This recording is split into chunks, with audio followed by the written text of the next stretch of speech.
All right, Bismillah Rahman Rahim. Students, welcome to another episode of meetings with people who have done great in their line of work. I'll just give you a little brief on my experience with the person who I'm speaking with today. I am a Pakistani, and I've always believed in the Pakistan ideology and the two nations principle, as I call it. And unfortunately, I was never able to find a course that was contemporary and which was linked to this way of thinking and this principle of two nations. Until I discovered a course on Coursera, which was taught by a great professor, Dr. Ebrahim Afsa. It was a long course, I must say. I think it was 8 weeks, and I did it in 2015. It's a course that had enormous impact on me. It was very well delivered, very well taught. It's a course that I recommend for all of my students. Please go on Coursera and try to do the course if you can. And my good luck, I have my teacher, if I may call him, my teacher, Dr. Ebrahim Afsa, with me right now to discuss law, international relations, current affairs, teaching. I mean, he is constrained by time, but when I speak to a person of learning, I can spend hours talking to a person who is an intellectual. And that is the first thing that we are going to discuss today, an intellectual. But before we delve into those areas, little bit about, I think I'll give you 3 minutes, sir, to talk about the University of Copenhagen, its law program, and what undergraduate students need to do to get into that law program, and cost and scholarship, anything you want to tell us about the law program at Copenhagen. Over to you, sir. Mr. Zaidi, thank you very much for having me. About Copenhagen, it's a very normal Western European tax-funded mass university. So our programs are generally aimed at Danish students, particularly at the bachelor level.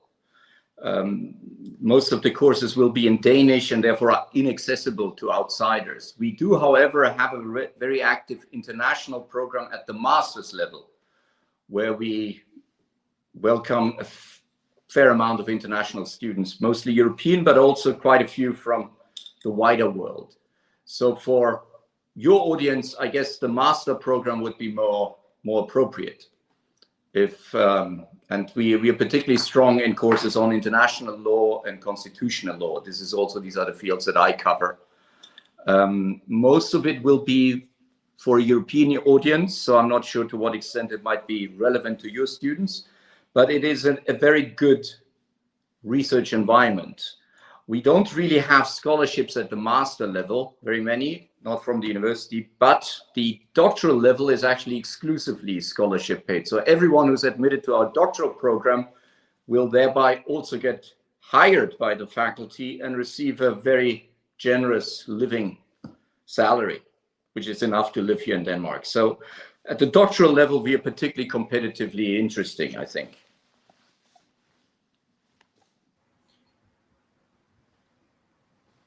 Excellent. Thank you very much for that insight.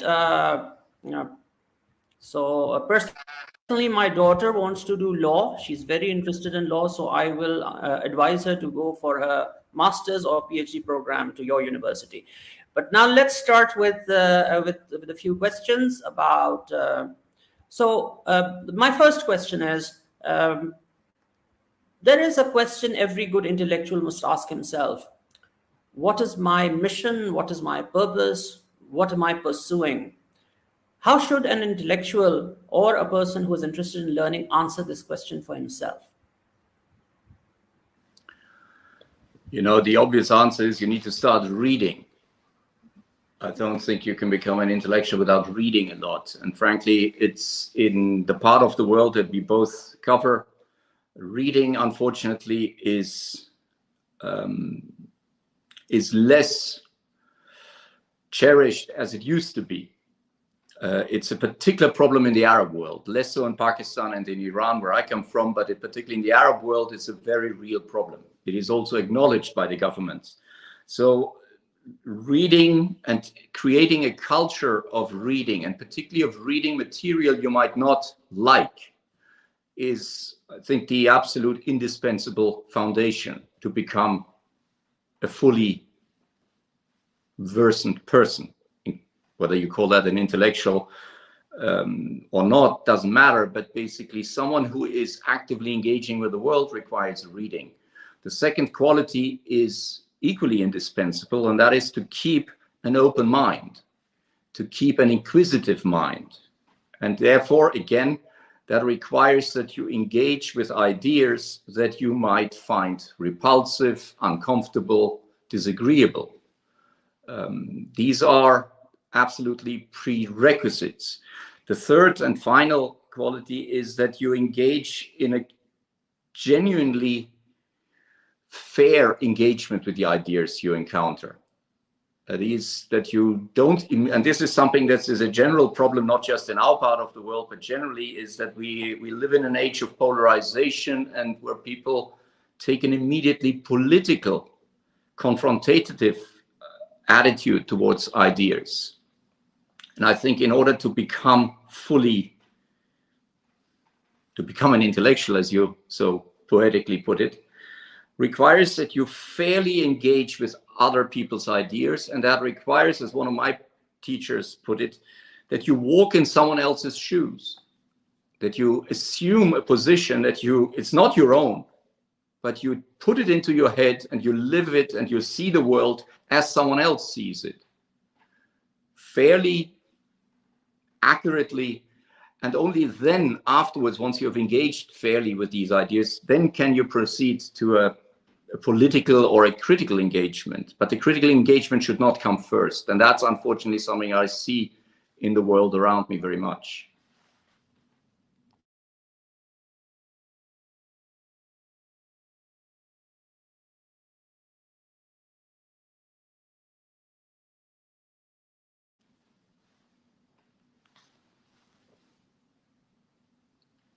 Go on.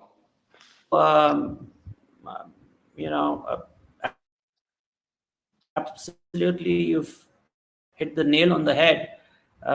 Understanding is looking at reality from somebody else's perspective. And unless and until we learn to do that, we will not become intelligent people, discerning people. Unfortunately, we live in a world of such extremes that if you are not driven mad by it, then you are not sane, sometimes one feels. But nonetheless, we will now go to our second question, which is related to in a world where people, and there's one more thing that you pointed out, reading. It's very important that you spoke about reading. In our culture, the problem is that we just don't acknowledge that we are not reading enough. The same problem applies in Pakistan. Students are not reading. People wake up in the morning and look at their mobile phones, and the average reading time of a student in our country has fallen to 5 seconds.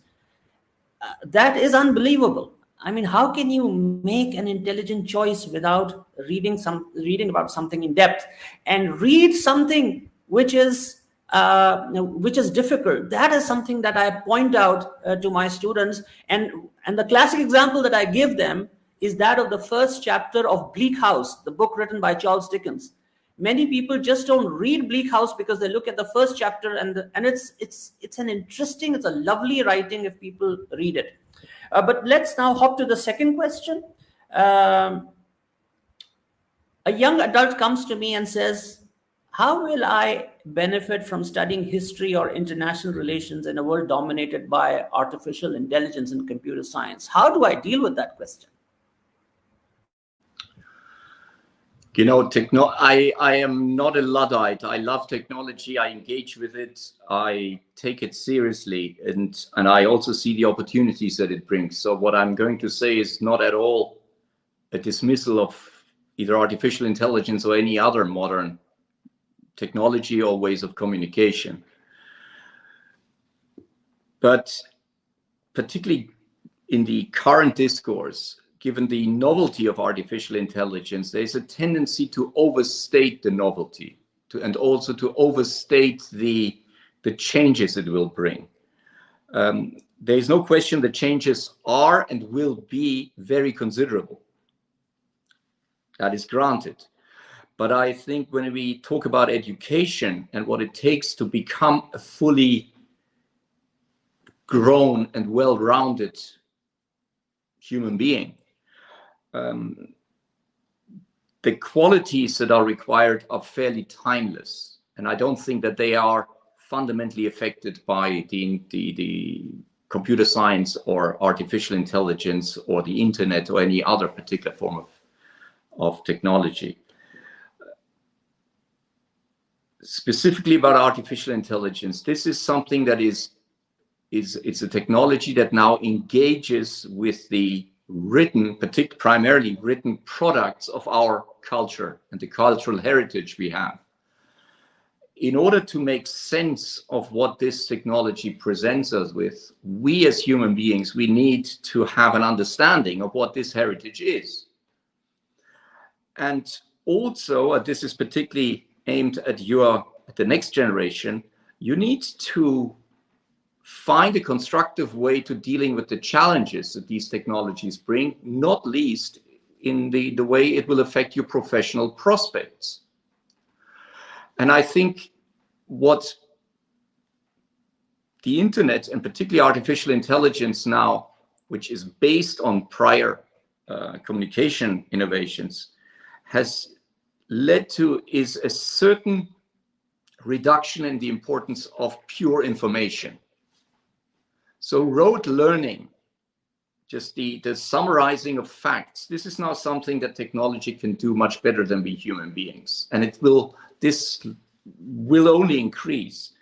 So young people, I think, and old people like us as well, we need to think, what is the value added that the human being can bring to the discourse, or more concretely to an employer? And I think, if anything, it increases the value of creative thinking, of critical thinking, of being able to create linkages between diverse areas of knowledge. And two very, very important areas of knowledge in order to understand culture, in order to understand our societies, and in order to understand how we have gotten where we are and where we will be going in the future, are history, although national history, but particularly global history and regional history. And a very big part of history is obviously law and government. And therefore, I believe that to be a modern person, to live in the current world and look into the future, we need to understand how we got here, and both the law and our history, and particularly the forms of government in which we are placed, have played a very large role. And this is not something a machine can take from us. This is an intellectual labor, and I deliberately call it labor because it is difficult and time-consuming, and it requires effort, diligence, and dare I say, love. These are things that a machine cannot replicate. But if we do it, we can then take the advantages that machines bring to us and actually build on the new opportunities that machines have brought us.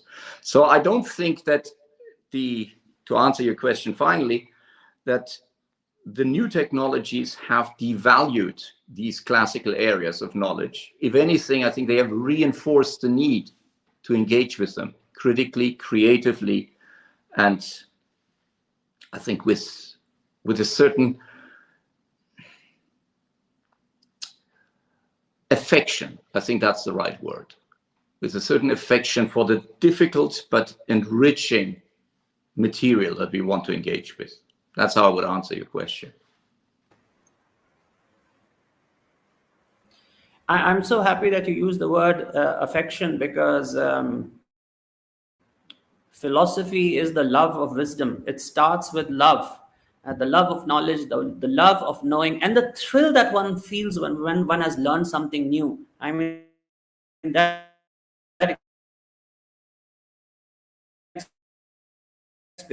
experience is just divine. Because you mentioned law, I'll come to my next question.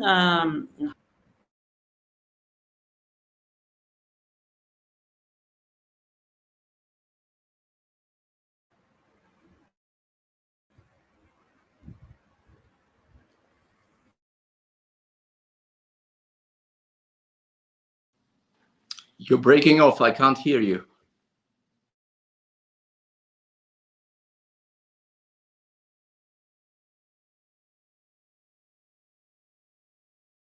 That law can take a person anywhere.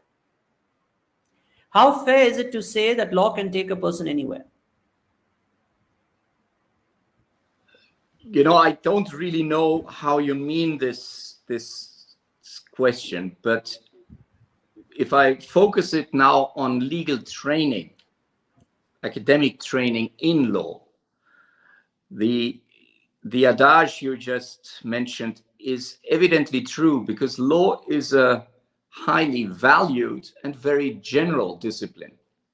So having studied it, and particularly having mastered it and having done well in the educational institutions that teach it, allows one to embrace a very, very large variety of professional challenges and opportunities. And in that sense, I think this is one of the major advantages of a legal education compared to others. And unlike other very attractive university courses of study, like engineering, like medicine, like computer science that you've mentioned, is law also simultaneously an extremely valued introduction into the complexities of human life.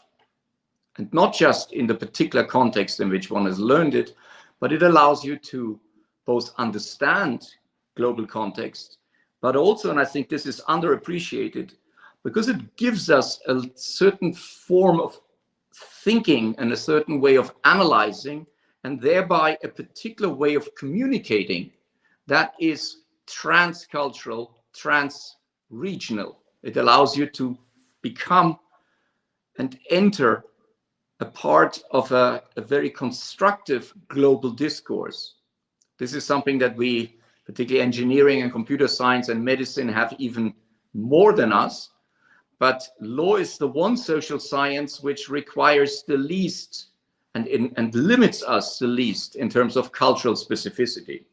And I think this is the particular beauty and advantage of a young person studying law rather than another social science.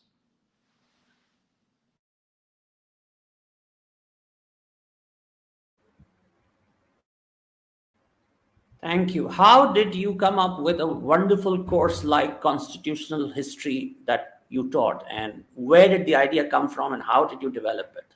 Why did you do it in the first place?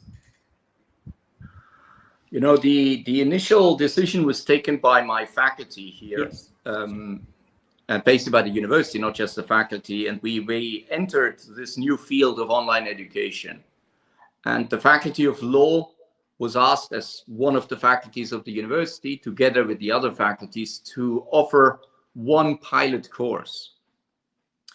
And I had just recently joined the faculty, and I had a fairly international background. And then it was decided that someone with my background perhaps would be able to reach a more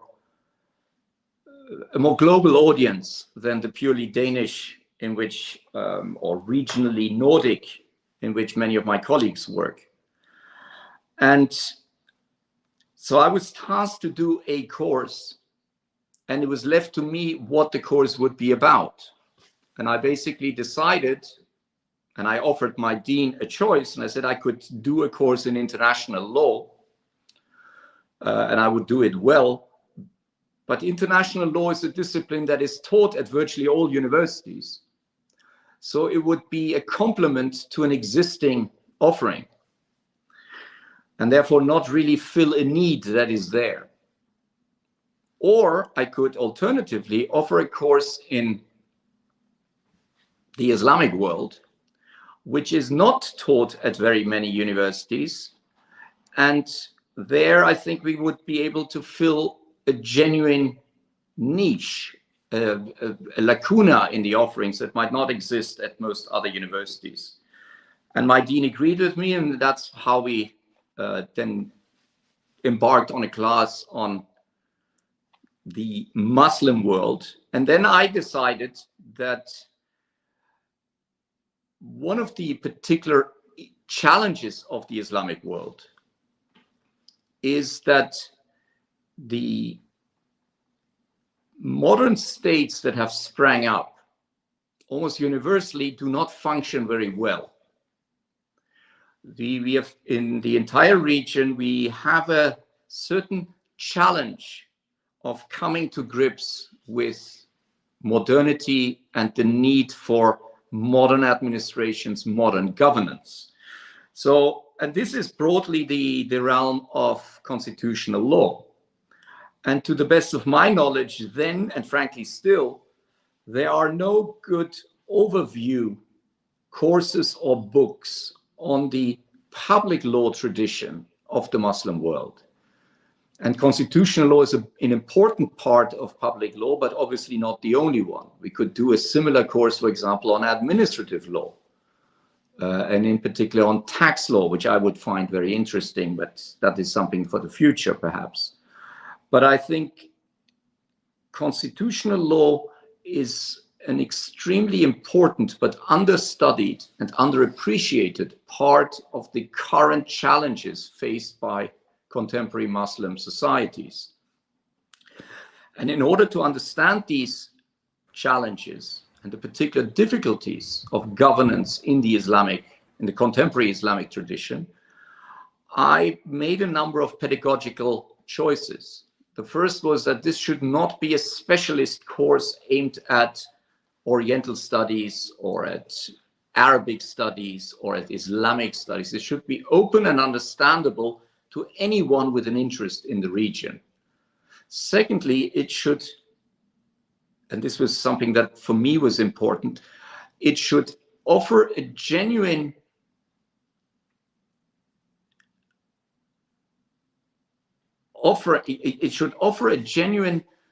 help to people in the region to understand their own political challenges better. So it's thought to present the political, but also the historical and sociological conditions in a way that would offer linkages, both within the region, but also between time and between issue areas, which therefore goes well beyond purely dogmatic law.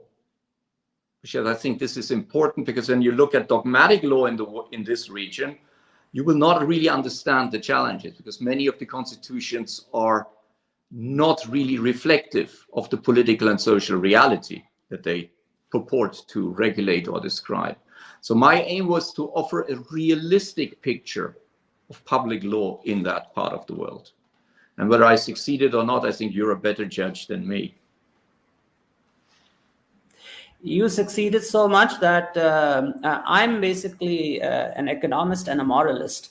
So after I did the course, then I wanted to do an MPhil in morality as it can be applied to international relations. I could not find a professor, so I found one in Iran, and I did it from Iran. So your course was so successful, it inspired me to do something. And one thing that I discovered when I was doing my research was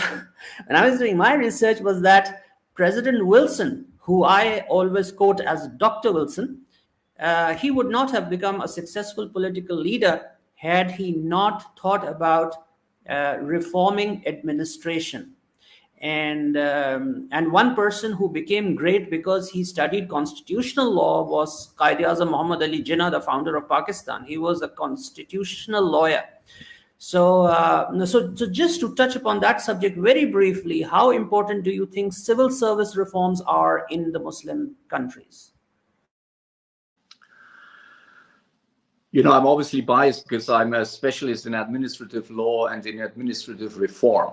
I spent 10 years working on administrative reform, mainly in Afghanistan, but also in Iran, a little bit in Pakistan, and a little bit in Central Asia. So I am biased, but I would say that my views are not those of a specialist, but of actually a generalist who has studied the region. What I mean is that, particularly when we look at the wider Middle East, as I call it, the Islamic world from Morocco to Indonesia and Malaysia. Also, I'm aware Malaysia and Indonesia are special cases, and also Islamic Africa is a special case. But the entire Muslim world, the wider Muslim world, is driven apart by normative debates. And these are well known, and they're serious normative disagreements. So I'm not at all belittling them. These are, just to restate briefly, it's primarily the role of religion in public and private life. It's the question of equality, both between the sexes, but also equality between people of different religions and different ethnicities. It's the question of the proper scope of freedom and personal autonomy versus communal demands. It's the question of what is the proper role of political accountability. And that leads to the very important and very contested question of democracy. So these are value questions that are and continue to be very important, very undecided, and very brutally fought. So I'm not at all diminishing their importance. I acknowledge them fully and head on. However,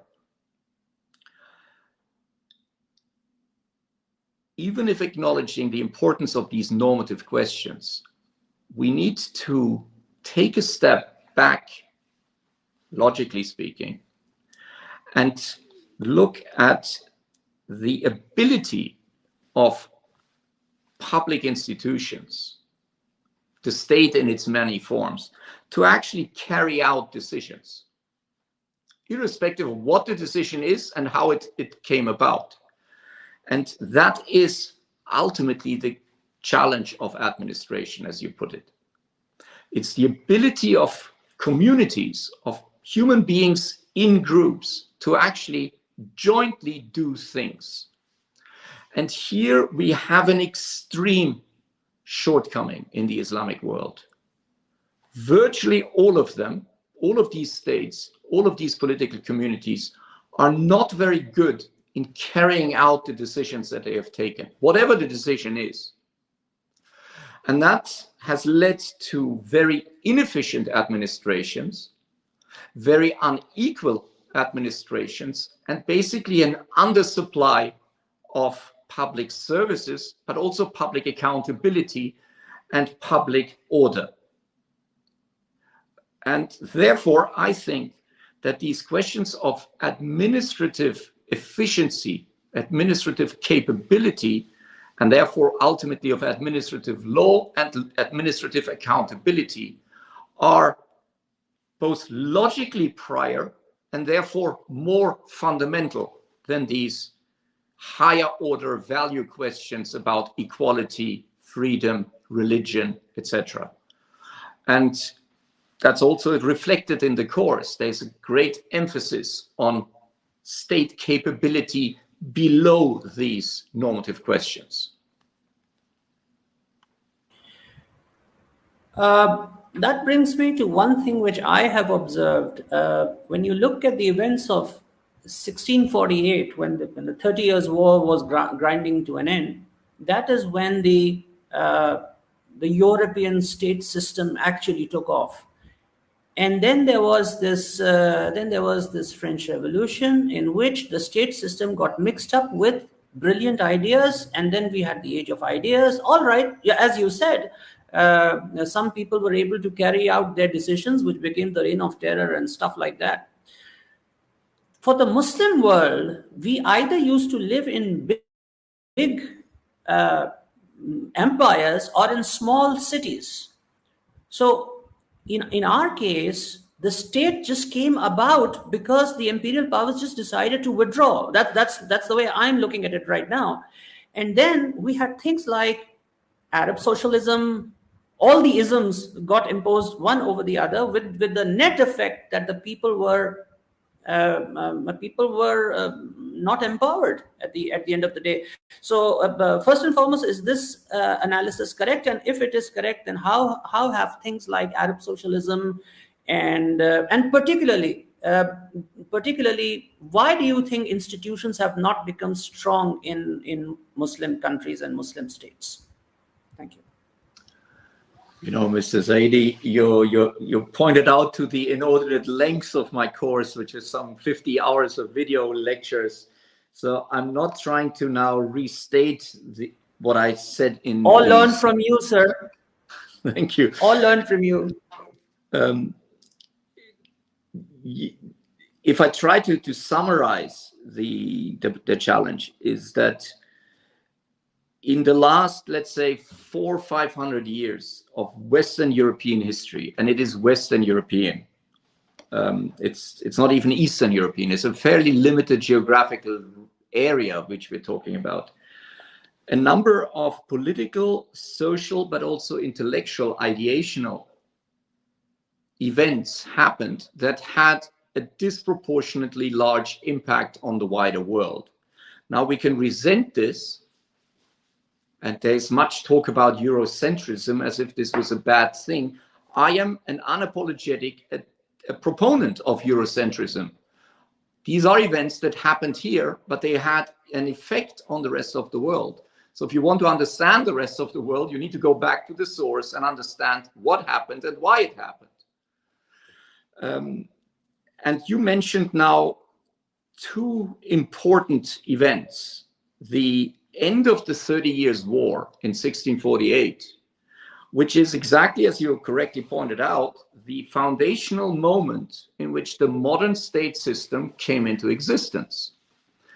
And we could speak for hours, actually days, about this event alone, but let me just point to two very important decisions and the reasons for them that were taken then and that continue to be important. One was, this is a peace treaty after 30 years of religious war. A religious war fought between now two different forms of Christianity, but no one should be under any illusions that this was exterminationist. Each side wanted to annihilate the other side. Each side was completely convinced that they were right and completely right, that there was no justice on the other side. What they realized after 30 years of trying to physically annihilate each other, and we have large parts of Europe that to this day are depopulated as a result of this war. It's hard to overstate the destruction of this war. What they came to realize is that it is not possible to physically annihilate ideas. So the peace that was created in 1648 is the acceptance that even if I hate you, and no one should be under any illusions that they continue to hate each other, even if I hate you, I need to live next to you. I need to find a way of coexisting with people that I don't like. This is the first important lesson of this event. The other, and that's a response to that problem, is that we have created modern states that basically treat each other as equals, and that then many modern ideas of territorial integrity, of internal autonomy, of basically what we describe today as sovereignty, were defined then. They didn't exist before. And the modern world is simply not understandable without the idea of a territorial, sovereign, independent, equal state. So if you want to understand the modern world, you need to understand the Westphalian Peace, even if you're not a Christian, not a European, or not even interested in history. The second event that you mentioned, the French Revolution in 1789, brought one new idea into the world, which has had devastating effect, both negative and positive. And this event, this idea simply did not exist prior, and that's the idea of nationalism. The idea that human beings should be politically organized on some idea of similarity. Now, Benedict Anderson calls nations invented communities, and there's much truth in it. But nationalism as an organizing basis for political communities stems from the French Revolution. And we cannot understand the modern world without the idea of nationalism.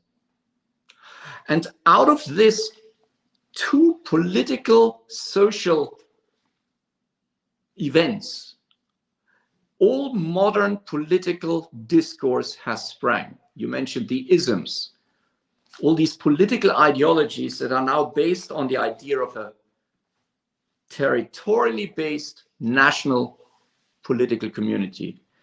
And what these political organizing ideas obviously were very diverse, but they all go back to these two events. And the problem in the Muslim world is that until 1797, that's now the third, 1798, that's the third date I would bring in, and that is the French occupation of Egypt, a few years after the French Revolution. Until that moment, the Islamic world lived in some form of splendid isolation.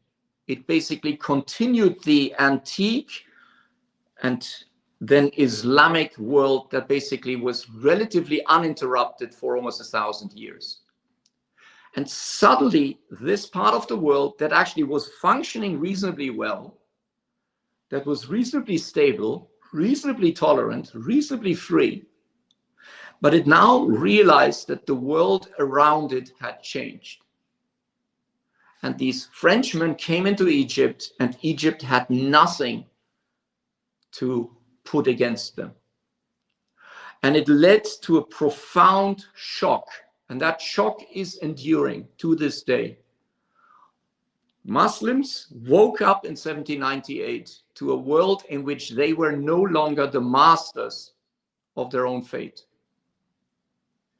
And they have grappled ever since with trying to reassert subjectivity, authorhood, the ability to decide for themselves their political, social, and ideational future.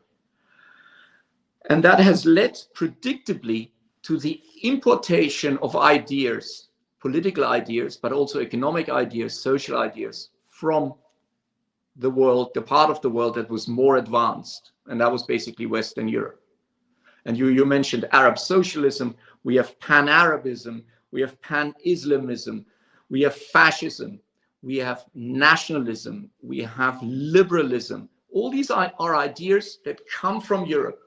And you alert students would now pay attention, says, he mentioned Islamism as having come from Europe. What does he mean? Political Islam, as we describe it today, that has had such a devastating impact on your country in Pakistan, on my country in Iran, and everywhere else, is not a traditional movement. It's a reaction to these changes of modernity, and it's a political movement that is very diverse. They're not the same groups. They might actually be hostile to each other, but they have all imported elements of modern mobilization, modern political discourse, again, from that source. So they are part and parcel of this modern language of political action. And therefore, again, in order to understand it, we need to understand where these ideas came from.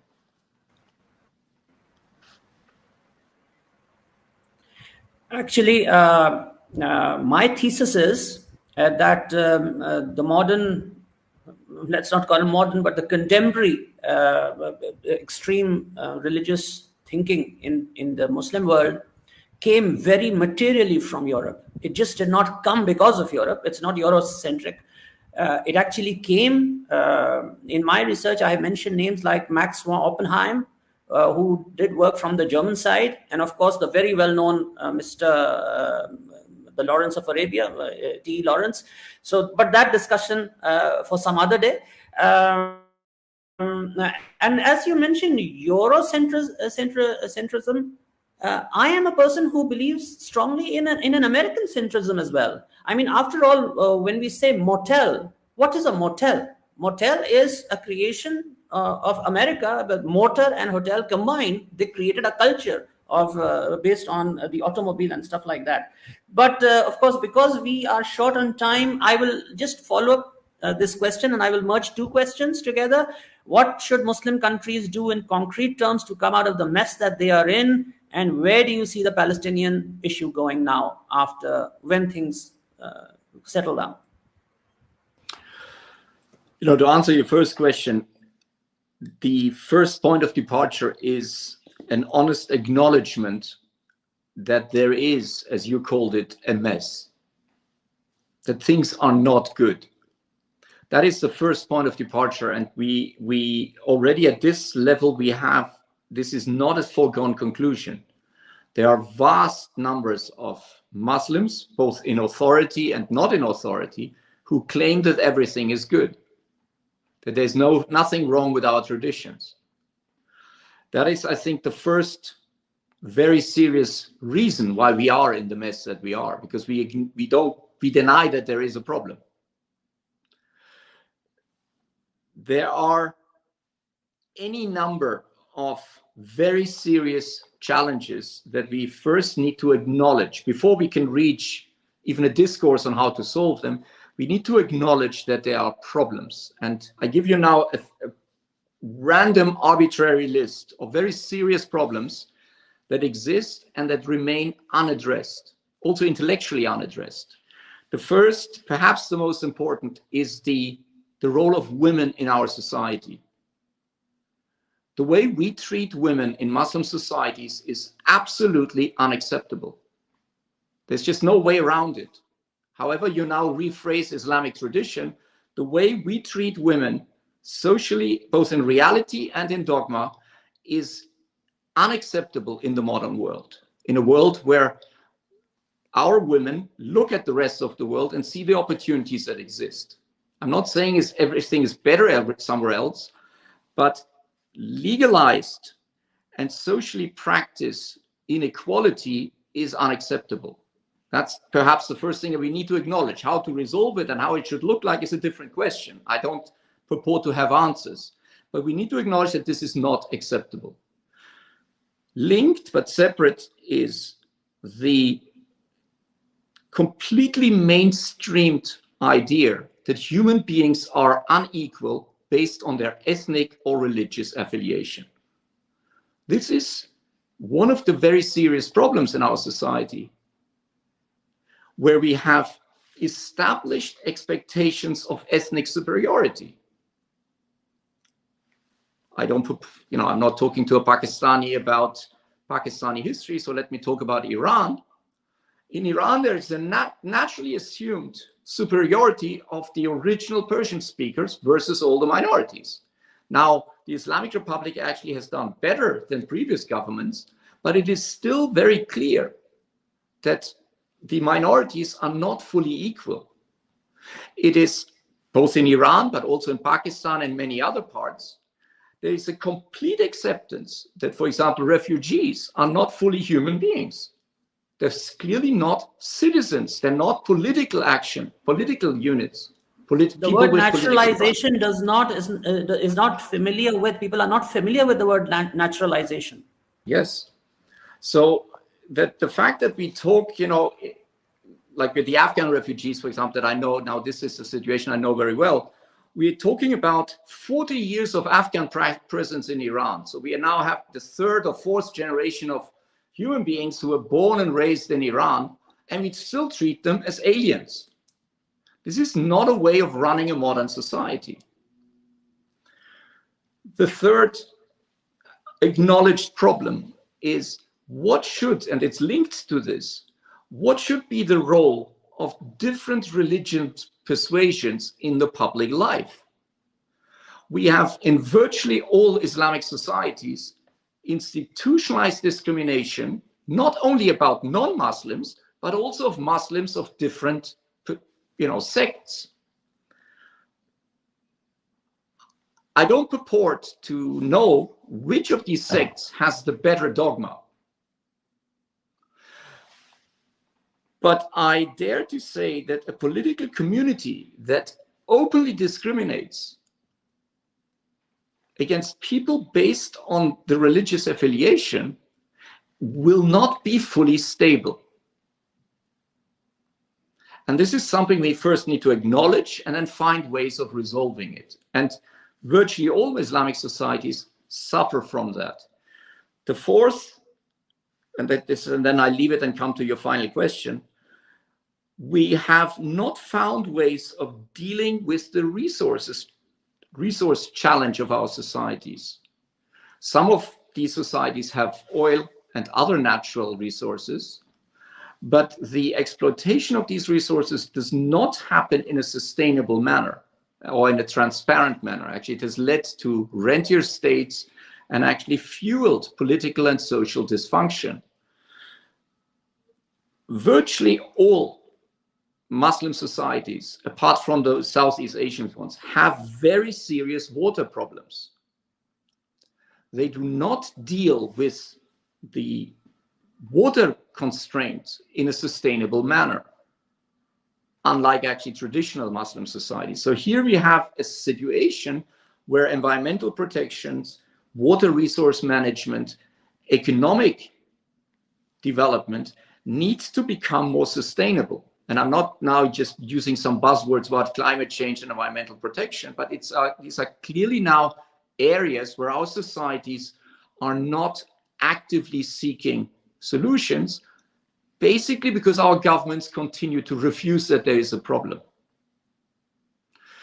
On this last point, to point to one area where we have seen sustained progress towards acknowledging and then finding solutions is the drug issue, where we see, for example, very different approaches in Iran and in Pakistan. Pakistan basically continues to refuse that there is a problem, whereas Iran about 15 years ago switched from that attitude and said, we need to acknowledge that there's a problem, let's find pragmatic solutions. And they've actually been quite good at it. So this is, for example, when students would ask, what would be an area where we've actually have seen progress? The drug policies and the public, particularly the government's way of dealing with the drug challenge, here actually we've seen sustained progress, particularly in Iran. On your final question about the Palestinian refugees, the Palestinian question, I link it to the Afghan problem. I think Muslims generally need to wake up to the reality of the world as it looks today. It is, in my view, unconscionable to speak about Palestinian refugees in the 5th generation.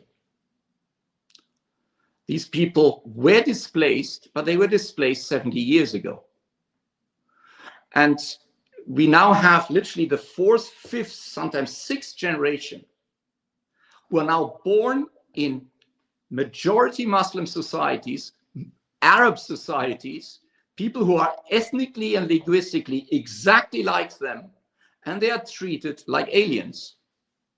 That is, with all due respect, not Israel's problem. That is an Arab problem.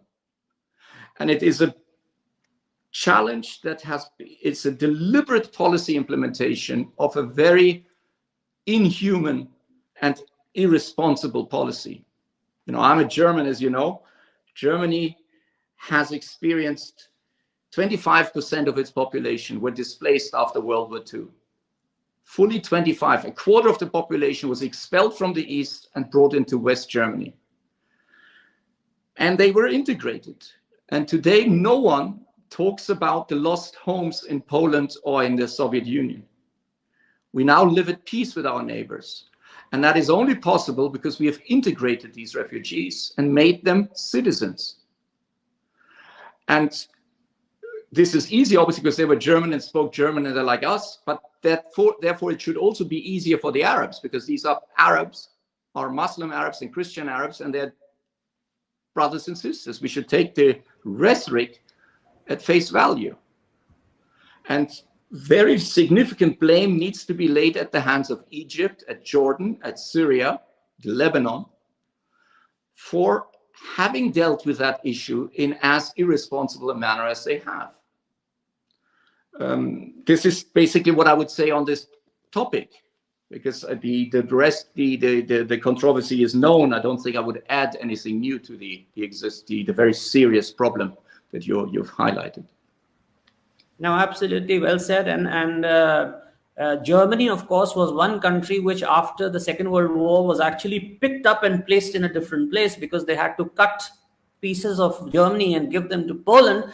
And you were so kind when you said that you say with all due respect. I mean, I don't say with due respect. I say it's an absolute shame that when we say Muslim societies, we forget that ours is the book which categorically says that when a refugee appears on your border, embrace him as your brother and God will take care of you.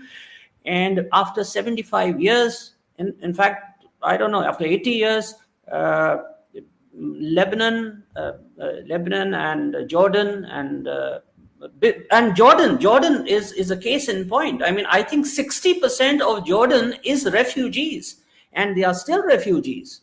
And when the 1948 crisis happened in Lebanon, they said, don't let them move beyond Sidon. And then they carried out various massacres between 1976 and 1982. But again, I will say that now you have to go for a meeting. My very last question: if an older Ebrahim Afsa were to give an advice to an 18-year-old Ebrahim Afsa, what will that be? You know, now you obviously open the Pandora's box. There's much I would tell my younger self. One of the things I probably would do or would do differently is to treat time as a more valuable resource than I have. I thought, and I think this is a privilege of youth, that when you're 18, you think you have all the time in the world to learn, to do, to make.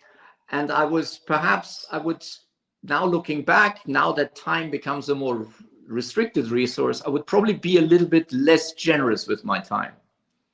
I would be equally adventurous. I would be equally foolish in my intellectual pursuits and less driven by instrumental benefit. I think that is a good thing that I've done. But I would probably be a little bit more focused. And yeah, this was primarily the thing that I would do differently. I've spent many time in many different countries, and that's something that I found very valuable, and I would probably do even more of it than I have already done. So this is primarily the thing I would do differently. The other thing that is, I was fairly good at it, but this is something that I now realize is even more important than I thought it was then. And this is my advice to your listeners. And I know it's terrible to say it, but universities particularly, and education generally, happens in institutions, and they run according to norms and rules that are often unpleasant. And particularly, I was a rebellious youth. I chafed at them, and I spent a lot of energy fighting the rules. And ultimately, I've realized that the rules always win. So having a slightly more pragmatic approach to it, working with the system and still doing what you think is important, rather than foolhardily trying to change the rules. I think that's something that I would tell my younger self, to be a bit more pragmatic, less rebellious than I was when I was young. But I know that this is not advice that will be followed by your listeners. No, the wise people always take advice from the more experienced people. That's what people should do at this age. Thank you very much, sir. Dr. Ebrahim Afsa, an accomplished teacher who has taught, I believe, if I'm right, he's taught in Germany, he has taught in Denmark, and he has taught in the United States of America, including universities like Harvard. I am proud to call him my teacher, and it was a real privilege, sir, to sit with you today, face to face, in a sense, and to learn so much from you and from your experiences. I wish we could go on more, but you are busy today. So inshallah, thank you very much. We will keep in touch maybe in the future as well. If you have time, always, it will be a pleasure to be with you. Thank you very much indeed. Have a very nice day. Thank you very much, Mr. Zaidi, for having me. Thank you very much. Take care. Bye-bye. Bye-bye. Assalamu alaikum. Wassalam.